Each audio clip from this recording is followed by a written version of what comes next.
Welcome to another video lecture on 360 Biology Tutorials by Tanveer Malik.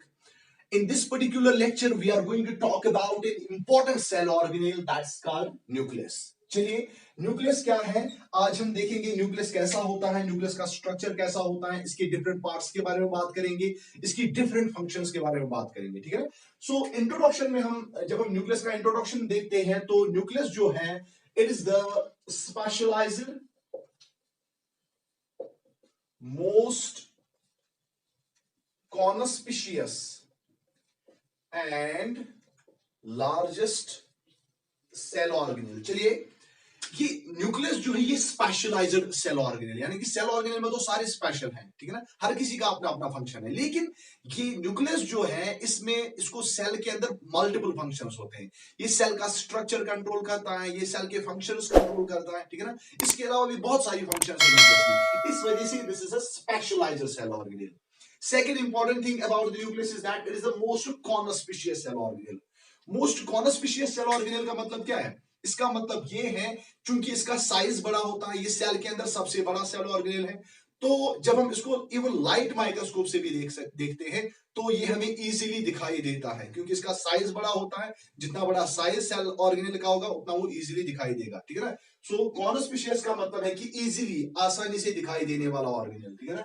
और ये सबको पता, पुरानी क्लास से भी पढ़ते आए हैं कि ये न्यूक्लियस जो है it is the largest cell organelle. Cell के अंदर सारे सेल ऑर्गेनेल्स में ये सबसे बड़ा सेल ऑर्गेनेल होता है। चलिए अब जो ये न्यूक्लियस होता है इसका मेन जो इसका फंक्शन होता है वो तो हम जनरल फंक्शंस हम लास्ट पे देखेंगे एक एक करके, लेकिन जो इंट्रोडक्शन में हम बोलते हैं कि जो न्यूक्लियस होता है it controls metabolic activities of cell। It controls metabolic activities of cell। It also stores genetic information। Not only it stores genetic information but transmits it to next generation। okay? चलिए मैंने लिखा यहां पे कि ये nucleus जो होता है ये कंट्रोल करता है metabolic activities of the cell. Metabolic activities का मतलब क्या है? सेल के अंदर जो भी रिएक्शंस होती है, मेटाबॉलिक रिएक्शंस होती है, चाहे रेस्पिरेशन होती है, चाहे एक्सक्रीशन होती है, चाहे इसके अलावा चाहे फोटोसिंथेसिस, चाहे कोई भी रिएक्शन सेल के अंदर होता है, वो सारी फंक्शंस को कौन कंट्रोल करता है? यही न्यूक्लियस कंट्रोल करता है। और इसके अलावा इस न्यूक्लियस के अंदर क्या होता है? इसके अंदर जेनेटिक इंफॉर्मेशन होती है in the form of DNA, ठीक है ना। ये इस जेनेटिक इंफॉर्मेशन को स्टोर करता है। Not only it stores the genetic information, बल्कि ये इस डीएनए को पास करता है टू द नेक्स्ट जनरेशन, ठीक है ना। फॉर एग्जांपल हमारे पास है, मान लीजिए ये स्पर्म सेल है, ये एग सेल है, ठीक है ना। अब जब इनके दरमियान फर्टिलाइजेशन होगा तो जाइगोट बनेगा, लेकिन हमें पता है कि स्पर्म सेल के भी पास अपना न्यूक्लियस है, एग सेल के पास भी अपना न्यूक्लियस है। अब इस न्यूक्लियस के पास भी डीएनए, इस न्यूक्लियस के पास भी डीएनए, ठीक है ना। अभी तक इस स्पर्म सेल का न्यूक्लियस स्टोर कर रहा था इस डीएनए को, ठीक है ना, लेकिन जब फर्टिलाइजेशन हो गई ये इस डीएनए को ट्रांसमिट कर रहा है टू द नेक्स्ट जनरेशन, ठीक है ना। So it not only stores the genetic information but it transmits to it to the next generation. Okay, now coming to the discovery of the nucleus. Nucleus was discovered by Robert Brown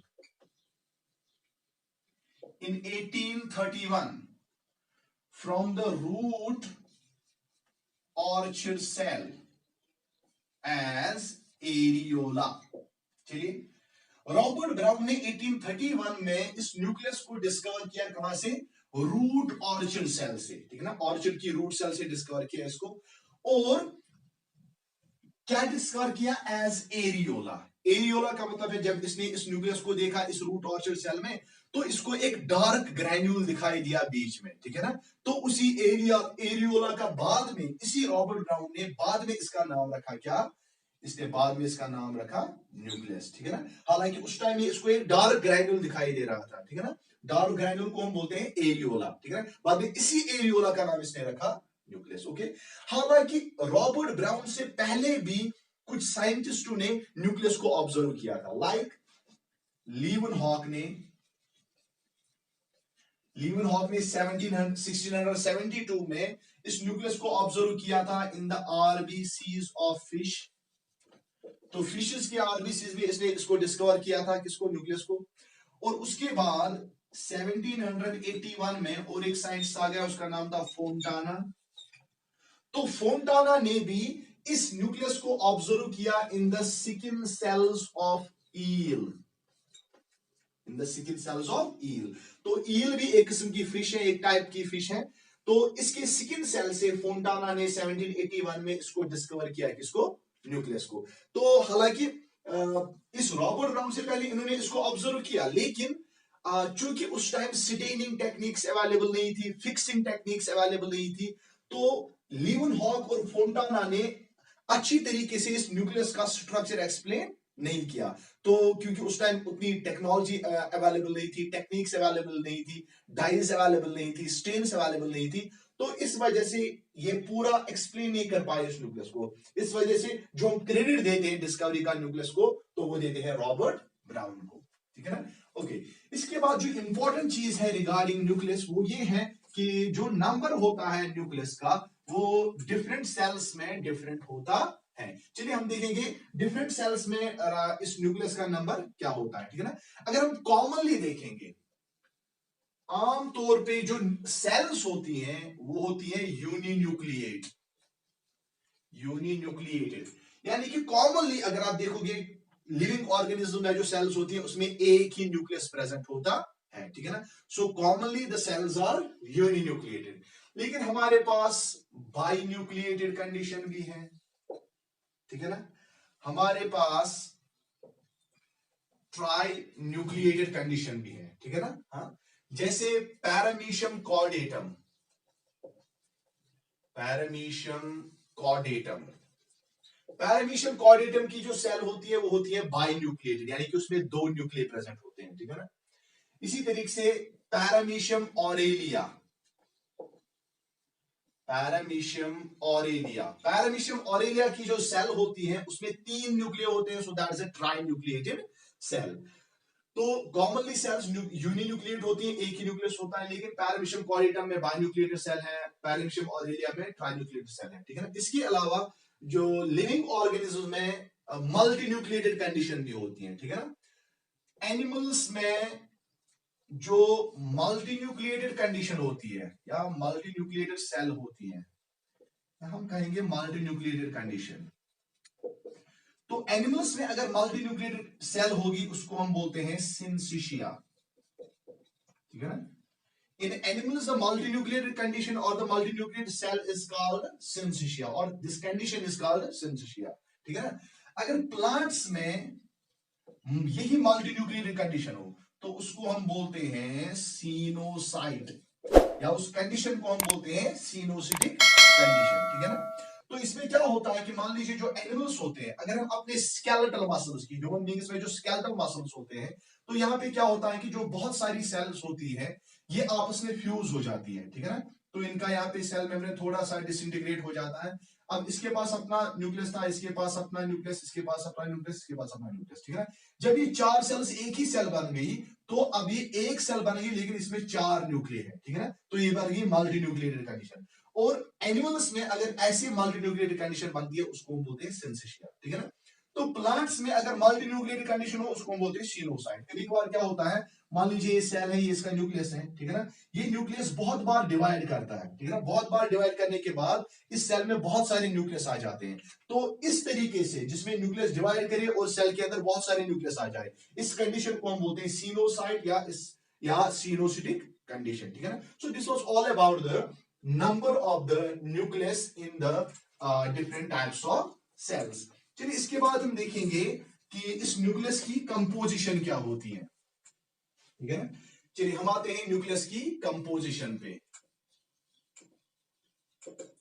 When we talk about the nucleus, composition of the nucleus, यानी कि nucleus किस किस चीज का बना हुआ होता है, याद रखिएगा सबसे पहला चीज इसमें 9 to 12% होता है डीएनए, ओके। डीएनए कितना होता है इसमें, 9 to 12%। इसी तरीके से इसमें 5% होता है आरएनए। इसके बाद 15% होते हैं इसमें हिस्टोन प्रोटीन्स, ठीक है ना।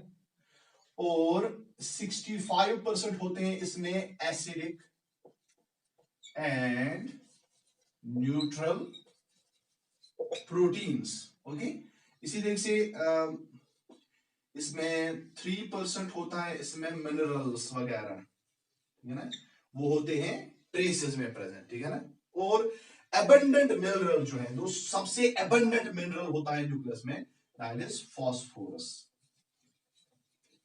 हालांकि बहुत सारे मिनरल्स न्यूक्लियस में होते हैं, लेकिन जो एबंडेंट मिनरल इसमें होता है वो होता है फास्फोरस है। ओके, चलिए कंपोजिशन में हम देखते हैं फिर से 9 to 12% इसमें डीएनए होता है, 5% RNA, 15% histone proteins. Histone proteins क्या होते हैं? Histone proteins are also called basic proteins. Basic proteins. अब आप कहेंगे सर ये बेसिक प्रोटीन्स क्या होता है, ठीक है ना। हम सबको पता है कि प्रोटीन्स जो होते हैं ये बने होते हैं एमाइनो एसिड्स के, एमाइनो एसिड्स के, ठीक है ना। प्रोटीन्स हमेशा किसके बने होते हैं? एमाइनो एसिड्स के, ठीक है ना। अगर हम एमाइनो एसिड का स्ट्रक्चर देखेंगे तो कुछ ऐसा होता है,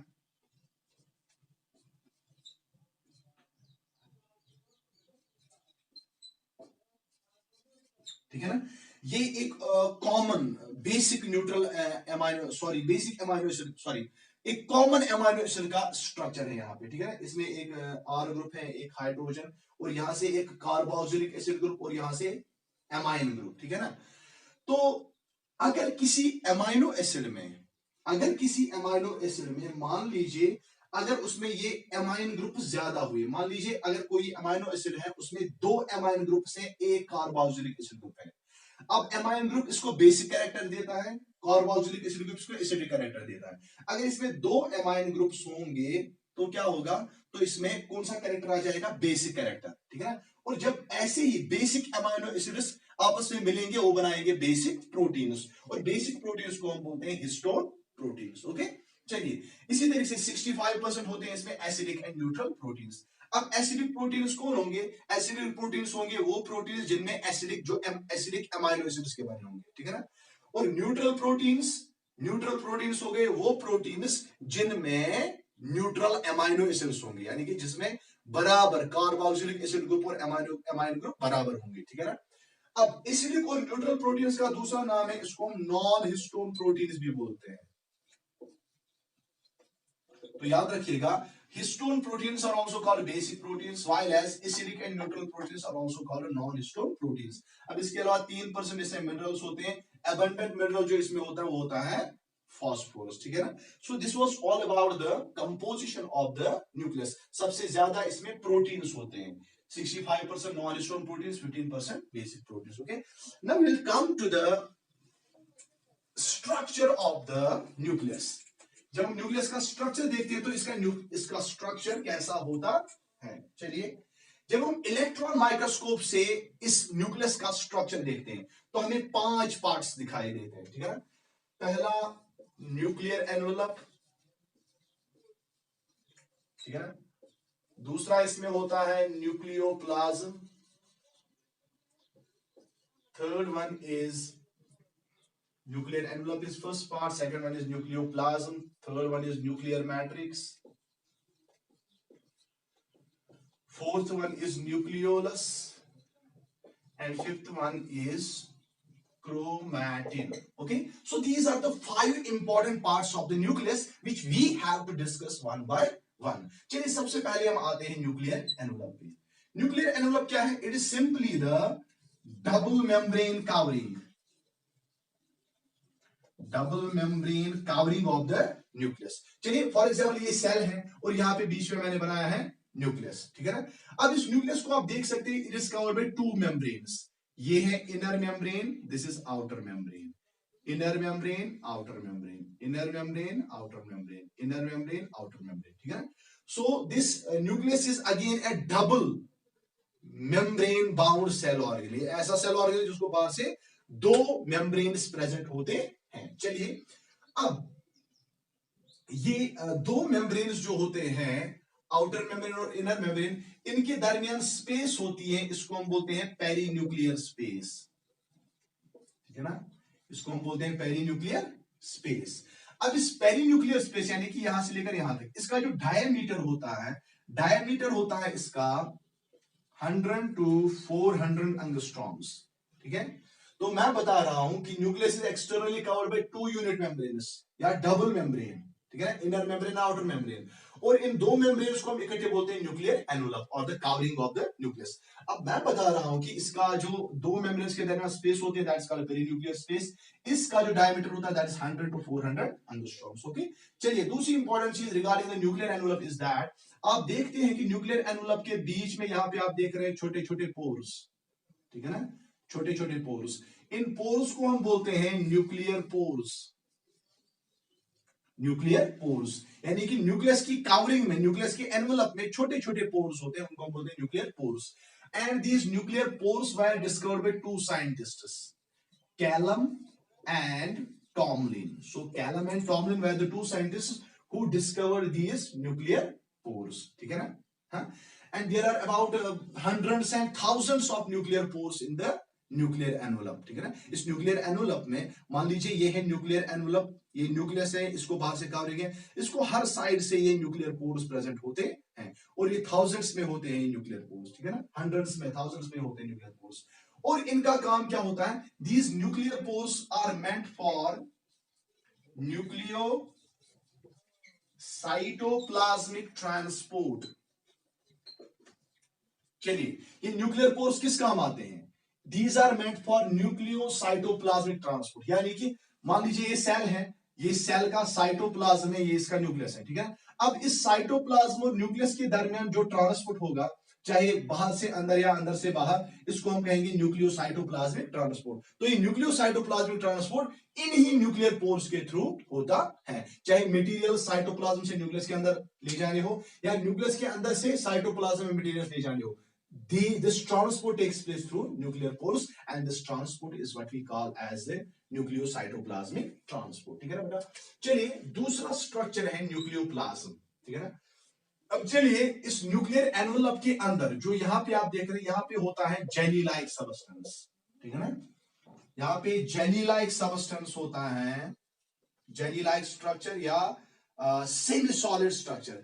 जैसे यहाँ पे साइटोप्लाज्म होता है ना, जेली लाइक सबस्टेंस या सेमी सॉलिड सबस्टेंस होता है, इसी तरह से न्यूक्लियस के अंदर भी एक प्लाज्म होता है, एक जेली लाइक सबस्टेंस होता है जिसको हम बोलते हैं nucleoplasm. Okay, nucleoplasm is also called karyoplasm. Nucleoplasm का दूसरा नाम क्या है, इसको हम कैरियोप्लाज्म भी बोलते हैं, ठीक है ना। अब ये न्यूक्लियोप्लाज्म जो है it was discovered by Strasburger, discovered by Strasburger. तो इस न्यूक्लियोप्लाज्म को किसने डिस्कवर किया, स्ट्रॉसबर्गर ने डिस्कवर किया, ठीक है ना। अब इस न्यूक्लियोप्लाज्म में खास चीज क्या होती है, ठीक है ना, न्यूक्लियोप्लाज्म में ही, इसी न्यूक्लियोप्लाज्म में सारा कुछ प्रेजेंट होता है, चाहे डीएनए, चाहे आरएनए, चाहे प्रोटीन्स, चाहे एंजाइम, सारा कुछ इसी में प्रेजेंट होता है, ठीक है ना। और खास तौर से इसमें जो एंजाइम्स प्रेजेंट होते हैं, इसमें एंजाइम्स प्रेजेंट होते हैं जो किस काम आते हैं, जो एक तो रेप्लिकेशन के काम आते हैं और दूसरा ट्रांसक्रिप्शन के काम आते हैं, ठीक है ना। इसमें बहुत सारी किस्म के एंजाइम्स होते हैं इस न्यूक्लियोप्लाज्म में, ठीक है ना, या कैरियोप्लाज्म में। और वो एंजाइम्स किस काम आते हैं, रेप्लिकेशन के काम आते हैं और ट्रांसक्रिप्शन के काम आते हैं। रेप्लिकेशन का मतलब क्या हो गया, मान लीजिए एक सेल के पास 2 ग्राम्स ऑफ डीएनए है, ठीक है ना। रेप्लिकेशन का मतलब है जब डीएनए अपनी ही जैसी एक नई कॉपी बनाता है, ठीक है ना। जब डीएनए अपनी ही जैसी एक नई कॉपी बनाता है हम इसको बोलते हैं रेप्लिकेशन। मान लीजिए अगर सेल के न्यूक्लियस के अंदर 2 ग्राम्स ऑफ डीएनए, ठीक है ना, तो रेप्लिकेशन के दौरान ये 2 ग्राम्स ऑफ डीएनए बन जाता है 4 ग्राम्स ऑफ डीएनए, ठीक है ना। तो ये हो गई रेप्लिकेशन, यानी कि इस डीएनए ने अपनी ही जैसी और एक कॉपी बनाई, ठीक है ना। हाँ, अब रेप्लिकेशन क्यों होता है, क्योंकि इस सेल को डिवाइड होना होता है और जो डॉटर सेल्स बनेंगी, डॉटर सेल्स में equal amount of DNA distribute करने के लिए पहले ही रेप्लिकेशन हुई होती है। इसमें 2 ग्राम डीएनए था, रेप्लिकेशन के दौरान 4 ग्राम बन गया, ताकि इसको 2 ग्राम मिल जाए, इसको 2 ग्राम मिल जाए, ठीक है ना। सो ये रेप्लिकेशन है। और दूसरा, इस कैरियोप्लाज्म में, न्यूक्लियोप्लाज्म में एंजाइम्स होते हैं जो क्या काम करते हैं, ट्रांसक्रिप्शन। ट्रांसक्रिप्शन एक ऐसा प्रोसेस है जिसमें एमआरएनए बनता है फ्रॉम डीएनए, ठीक है ना, सॉरी, जिसमें डीएनए से क्या बनता है, एमआरएनए या मैसेंजर आरएनए। तो ऐसा प्रोसेस जिसमें एमआरएनए बनता है डीएनए से, उसको हम बोलते हैं ट्रांसक्रिप्शन। और ट्रांसक्रिप्शन सिंगल स्टेप प्रोसेस नहीं है, ये मल्टी स्टेप प्रोसेस है, और हर एक स्टेप पे यहाँ पे आपको एंजाइम्स की जरूरत पड़ती है, ठीक है। And this transcription also require enzymes, and those enzymes are present in the nucleoplasm. Okay, चलिए, this was the second structure of the nucleus. अब चलिए तीसरे स्ट्रक्चर पे आ जाते हैं। तीसरा स्ट्रक्चर क्या है? The third structure that we have to discuss is the nuclear matrix. Nuclear matrix. चलिए, इस न्यूक्लियस के अंदर हम जब हम देखते हैं इलेक्ट्रॉन माइक्रोस्कोप के नीचे, तो इसमें there is a fine network of microtubules, ठीक है ना। मान लीजिए इस न्यूक्लियस के अंदर जो होता है ना, इसमें फाइन नेटवर्क होता है। नेटवर्क का मतलब है ऐसे, ये थोड़ा सा वो क्रॉस बनाता है, जाल जैसे बनाता है, ठीक है ना। और ये नेटवर्क किसका बना होता है? ये बना होता है माइक्रोट्यूब्यूल्स का। माइक्रोट्यूब्यूल क्या होता है? माइक्रोट्यूब्यूल दरअसल एक किस्म का प्रोटीन, एक किस्म के प्रोटीन से बनता है, जिसको हम बोलते हैं ट्यूब्यूलिन प्रोटीन। याद रखिएगा, जो न्यूक्लियर मैट्रिक्स होता है, न्यूक्लियर मैट्रिक्स असल में क्या है? ये असल में फाइन नेटवर्क है माइक्रोट्यूब्यूल्स का, ठीक है ना। एक जाल है न्यूक्लियस के अंदर माइक्रोट्यूब्यूल्स का, और माइक्रोट्यूब्यूल खुद किसका बना है? ट्यूब्यूलिन प्रोटीन का, ठीक है ना। और दूसरी इंपॉर्टेंट चीज आप इसमें याद रखेंगे, जैसे हमारी बॉडी में स्केलेटल सिस्टम है, बोन्स है, कार्टिलेज है, ये हमारी बॉडी को सपोर्ट देते हैं, हमारी बॉडी को शेप देते हैं। इसी तरीके से इस न्यूक्लियस के अंदर भी क्या होता है? न्यूक्लियर मैट्रिक्स होता है, जो इस न्यूक्लियस को सपोर्ट करता है। So this nuclear matrix acts as the nuclear skeleton. ये क्या एक्ट करता है? न्यूक्लियर स्केलेटन, यानी कि न्यूक्लियस का स्केलेटन इससे बना हुआ होता है, ठीक है ना। अब दूसरी इंपॉर्टेंट चीज, जो पेरिफेरी होती है, न्यूक्लियस की पेरिफेरी होती है। न्यूक्लियस की पेरिफेरी हो गई यानी कि एंड्स पे। मान लीजिए this is the nucleus periphery, ये न्यूक्लियस पेरिफेरी, यहाँ पे न्यूक्लियस पेरिफेरी, ठीक है ना। इस न्यूक्लियस की पेरिफेरी पे जो ये होता है, ये न्यूक्लियर मैट्रिक्स, ये बहुत डेंस होता है। क्या होता है? डेंस होता है, ठीक है ना। मैं बता रहा हूं, न्यूक्लियर मैट्रिक्स जो न्यूक्लियस के अंदर जो स्केलेटन का काम करता है, ये टुवर्ड्स एंड्स या पेरिफेरी पे होता है, और ये पेरिफेरी पे होता है बहुत डेंस। डेंस का मतलब होता है ये बहुत मोटा होता है वहां पे, और उसको हम वहां पे बोलते हैं न्यूक्लियर लैमिना। क्या बोलते हैं? Nuclear lamina. अभी न्यूक्लियर लैमिना क्या काम करता है? न्यूक्लियर लैमिना काम करता है, आगे जाके हमें क्रोमैटिन पढ़ना है, ठीक है ना। क्रोमैटिन, जिससे बाद में क्रोमोसोम्स बनते हैं। तो ये न्यूक्लियर लैमिना इस क्रोमोसोम के एंड्स को अटैच करता है, ठीक है ना। मान लीजिए क्रोमोसोम का एक एंड इसके साथ अटैच होता है, एक एंड इसके साथ अटैच होता है, ठीक है ना। तो मैं बता रहा हूं कि nuclear matrix is a fine network of microtubules. Microtubule is made of tubulin proteins. What is the function of the nuclear matrix? It actually makes the nuclear skeleton. जैसे हमारी बॉडी में स्केलेटल सिस्टम है, इस तरीके से nucleus का भी ये स्केलेटन होता है, और ये न्यूक्लियस को शेप प्रोवाइड करता है, सपोर्ट प्रोवाइड करता है। ओके, चलिए अब रह जाते हैं हमारे पास दो structures, nucleolus and chromatin. These two structures we will discuss in the next lecture. Hope you have understood the concept of the nucleus and these three structures. In the next lecture, we will be discussing about the nucleolus and the chromatin. Till then, thank you very much.